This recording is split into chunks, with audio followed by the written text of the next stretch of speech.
დიახ, რამდენიმე წუთის წინ გახსნა მოსამართლე ნინო გალუსტაშვილმა რომეო მიქაუტაძის საქმის განხილვა. დღეს დაცვის მხარეს მოყვანილი ყავს მოწმედ რომეო მიქაუტაძის ძმა გიორგი მიქაუტაძე, რომელიც დაიკითხება სწორედ დაცვის მხარის მოწმის სტატუსით. თავდაპირველად პროკურატურას ყავდა გამოსაკითხთა სიაში ჩასმული გიორგი მიქაუტაძე, თუმცა უარი თქვა სახელმწიფო ბრალდება მის გამოკითხვაზე, რადგან ადვოკატის შეფასებით ეს არის მოწმე, რომელიც რომეო მიქაუტაძის სასარგებლო ჩვენებას მისცემს სასამართლოში და ბრალდების ბრალს სრულად ჩამოშლის. როგორც ადვოკატი აცხადებს, გიორგი მიქაუტაძე ძალიან მკაფიოდ განმარტავს სასამართლოში, რომ პროექტები, რომელთან დაკავშირებითაც რომეო მიქაუტაძეს ედავება საგამოძიებო უწყება, რეალურად სწორედ გიორგი მიქაუტაძის დაქვემდებარებაში არის.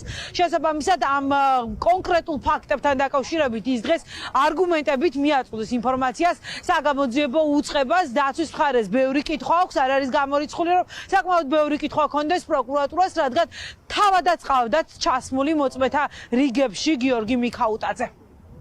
ჩვენ გვექნება შეკითხვები იმ პროექტებთან დაკავშირებით, რომელიც რეალურად ეკუთვნის მათ, თუმცა ბრალდების მხარეს მიაჩნია, რომ შესაძლოა ეს პროექტები ეკუთვნოდეს რომეო მიქაუტაძეს და შესაძლოა ის მონაწილეობდა ამ პროექტებში. ჩვენ დავუსვამთ მას შეკითხვებს ამ პროექტებთან დაკავშირებით. საუბარი არის ნახიდურ ჰესზე, საუბარი არის შეგესე მცირეზე და სხვადასხვა კომპანიებზე. ჩვენ დავუსვამთ შეკითხვებს და ნახოთ რას გარემოებებს და ადასტურებს ეს მოწმე, უკვე გამოჩნდება თვითონ პროცესი. უკვე დაკითხული მოწმეების უმრავლესობამ დაადასტურა, რომ რომეო მიქაუტაძე არ მონაწილეობდა ამ პროექტების მართვაში და არანაირ მონაწილეობას არ ეხებდა ზოგადად ამ კომპანიების საქმიანობაში. მე მაქვს მოლოდინი, რომ გიორგი მიქაუტაძეც იგივეს დაადასტურებს, ვინაიდან ვიცი, რომ ეს პროექტები ეკუთვნის მას. ასევე სხვა მტკიცებულებები საქმეში არსებული, მათ შორის არის ფარული ჩანაწერები, არის ჩათების ამონაწერები, რომელიც ადასტურებს, რომ სწორედ გიორგი მიქაუტაძე იყო ამ პროექტის დასაწყისიდანვე ჩართული საქმიანობაში და რომეო მიქაუტაძე არ იღებდა არანაირ მონაწილეობას ამ პროექტების მართვაში და არც იმაზე არის მითითება, რომ შესაძლოა ის ეკუთვნოდა მაინც არაფორმალურად მას. რა გადაწყვეტილებას მიიღებს სასამართლო რომეო მიქაუტაძესთან დაკავშირებით? ეს 20 მარტამდე უნდა გახდეს ცნობილი, რადგან 9 თვიანი ვადა სწორედ 20 მარტს იწურება რომეო მიქაუტაძის პატიმრობის. ადვოკატი აცხადებს, რომ 8 მოწმე დარჩა გამოსაკითხი დაცვის მხარეს და ამით დასრულებს უკვე რომეო მიქაუტაძის უფლებადამცველი მტკიცებულებების გამოკვლევას, რომელიც მათ საქმეში არსებობს და რომლის გამოკვლევაც მათთვის სასამართლოში მნიშვნელოვანი იყოს. არ არის გამორიცხული, რომ უახლოეს პერიოდში უკვე ქართული ოცნების პოლიტიკურ ვერდიქტთან დაკავშირებით ცნობილი გახდეს ეკონომიკის ყოფილი მინისტრის ყოფილი მოადგილე. ბრალს არ აღიარებს, ის აცხადებს, რომ უდანაშაულო და წარდგენილი ბრალდება მის წინააღმდეგ არის შეითითხნილი.